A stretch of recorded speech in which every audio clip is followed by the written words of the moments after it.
Ba ont déposé contre lui, comme le titre d'ailleurs le Regard ce matin. Cheikh Tidiane Dièye démonte les accusations d'Amadou Ba. Oui, je pense qu'il a bien fait de réagir et surtout il est dans une situation qui lui a permis de rappeler à Amadou Ba et à son mandataire ou à ses avocats qu'on va vers une élection présidentielle. Pas besoin de chercher des poux sur la tête des gens ou des candidats pour éviter peut-être la participation de certains ou éviter de faire face à certains.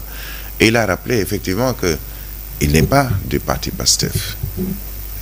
Cheikh Tidiane Dièye, moi-même dans mon téléphone portable, quand j'ai écrit Cheikh Tidiane Dièye, c'est Avenir Sénégal bi ñu bëgg.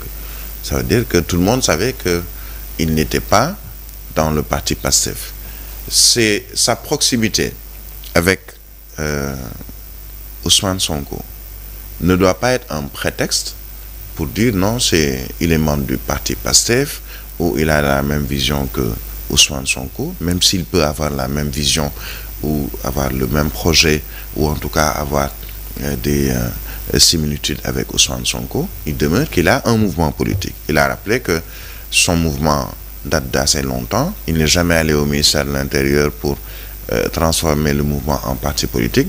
Donc, ce n'est pas sur une photo que l'on se base, photo sur laquelle il est aux côtés d'Ousmane Sonko pour dire non, il est membre de PASTEF ou militant de PASTEF pour faire ce recours.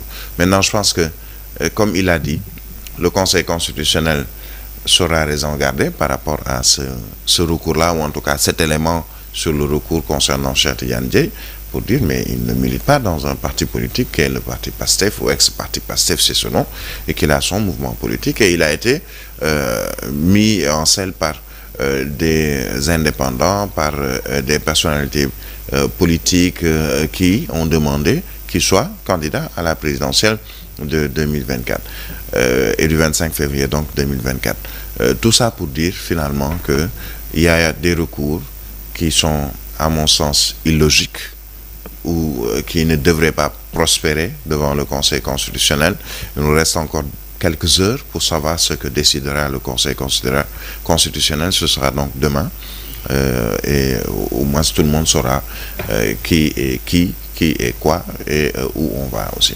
Alors, la lecture qu'on peut faire, Lamine Senghor, de cette sortie de Cheikh Tidiane Dièye. Oui, il a encore une fois éclairé l'entente de Sénégalais par rapport justement à ce rapprochement avec l'ex-parti PASTEF ou bien l'ex-leader de ce parti dissous, Ousmane Sonko, et encore une fois confirmé et affirmé que oui, son rapprochement avec Ousmane Sonko, il l'assume et il a été à ses côtés en 2019, je pense que directeur de campagne en tout cas de Ousmane Sonko, et aujourd'hui cela ne peut en aucun cas empêcher sa candidature d'être confirmée au niveau du Conseil constitutionnel. C'est vrai que le camp du pouvoir a déposé un recours, mais comme l'a dit Birahim, on attend de voir demain ce qui va se passer et après cela, certainement on aura plus de détails par rapport à de commentaires par rapport à cette sortie de Cheikh Tidiane Dièye, mais aussi par rapport à ce recours du camp du pouvoir qu'a déposé sur justement donc la personne de Cheikh Tidiane Dièye, candidat, je rappelle, à l'élection présidentielle 2024, qui a déjà passé l'étape des parrainages.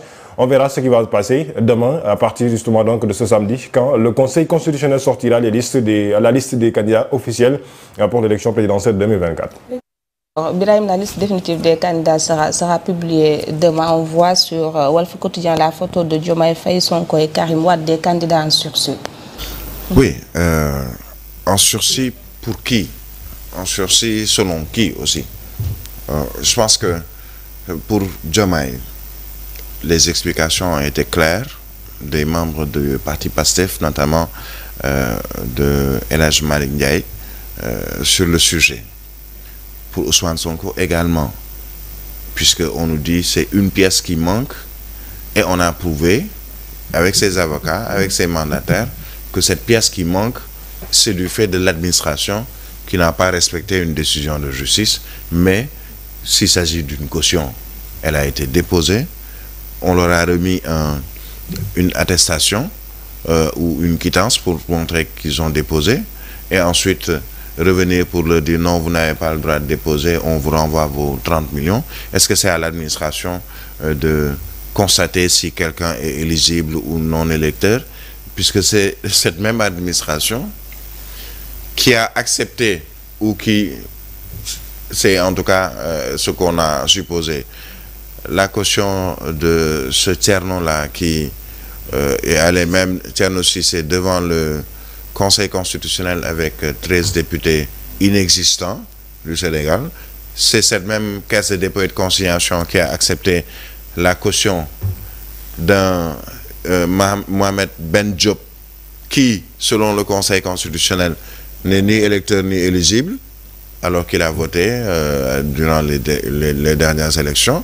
C'est cette même caisse de dépôt et de consignation qui a accepté la caution de Mary Teuw Niane, qui, selon le Conseil constitutionnel, n'est ni électeur ni éligible.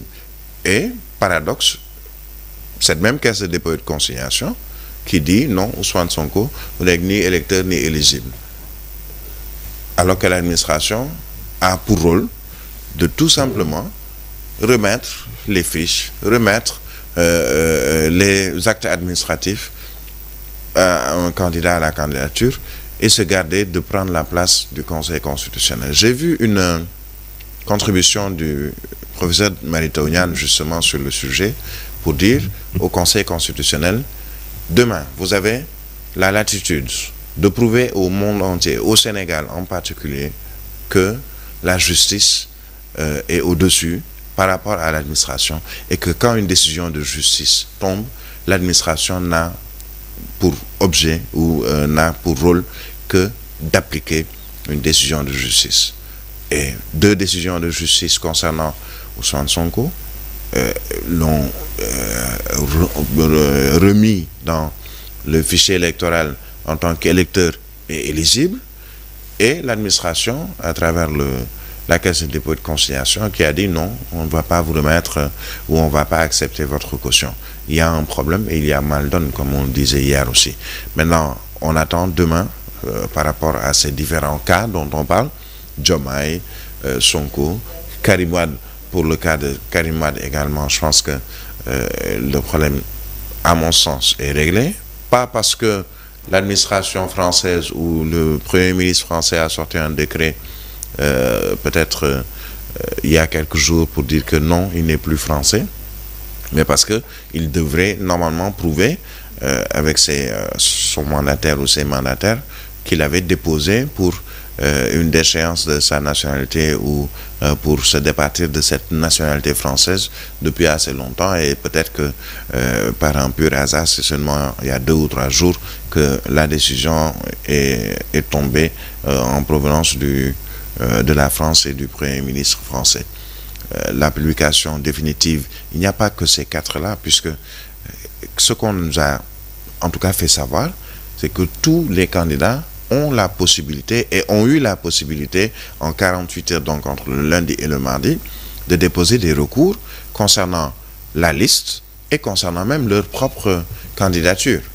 Certains ont déposé des recours devant le Conseil constitutionnel pour dire au Conseil constitutionnel: vous nous avez sorti une shortlist ou une préliste de 21 personnes, de 21 candidats à la candidature, mais notre nom n'y figure pas en tant que candidat à la candidature, ou bien nous ne sommes pas d'accord sur ces 21, puisque on devrait aller vers un peu plus de 21, vers 30 ou 40, selon peut-être les dossiers des autres candidats à la candidature. On verra demain quel sort a été réservé à ces recours-là des autres candidats qui ne figurent pas sur la première liste de 21, et ce que dira le Conseil constitutionnel sur ce sujet.